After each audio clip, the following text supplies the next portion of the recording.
होला भारत दिसोम फुरगल माहा अडी रस्क सतला अडी आयमा टोठारे को मनाव बताव केदा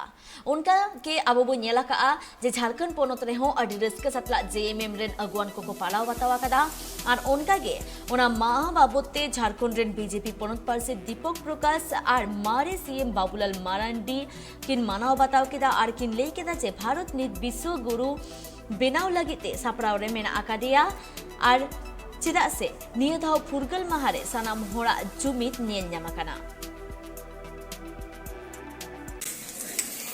मुझे लगता है कि अगर आप सब लोग उसी संदेश को प्रसारित करें बहुत भला होगा। कि हमें लगता है कि आज देश के प्रधानमंत्री जी का भाषण को भी सुन रहा था लाल किला की परिसर से, देश के विकास के बारे में भी उन्होंने कहा, देश की भ्रष्टाचार को समाप्त के बारे में भी उन्होंने संकल्प दोहराया और पॉलिटिक्स में जो परिवारवाद उस पर भी उन्होंने कहा और देश की जनता से उन्होंने आह्वान किया कि विदेश की जनता इन बुराइयों को समाप्त करने के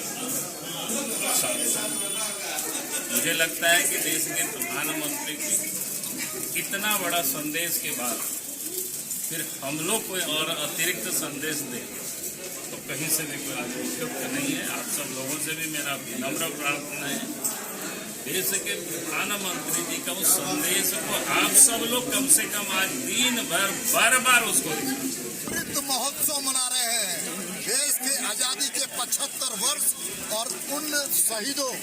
के त्याग और तपस्या के बलिदानी के कारण मना रहे हैं, उन वीरों के त्याग और तपस्या के कारण मना रहे हैं और उन महापुरुषों ने जिन्होंने संघर्ष किया था उसको हम स्मरण करते हैं और साथ साथ हम उनको स्मरण करते हैं ऐसे गुमनाम लोगों का जिन्होंने अपने देश की आजादी के लिए त्याग दिया, तपस्या किया, बलिदान किया। चाहे झारखंड के भगवान बिरसा मुंडा हो, सिद्धू कान्हू हो, तिलका मांझी हो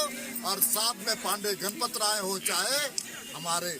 सहदेव जी हो, सब लोगों को हमारी ओर से, पार्टी की ओर से उनको श्रद्धांजलि अर्पित करते हुए आने वाला झारखंड और देश बेहतर हो इसकी भी संकल्पना हम लोगों ने किया है। और अमृत महोत्सव मतलब आने वाला जब 2047 का जब भारत होगा, भारत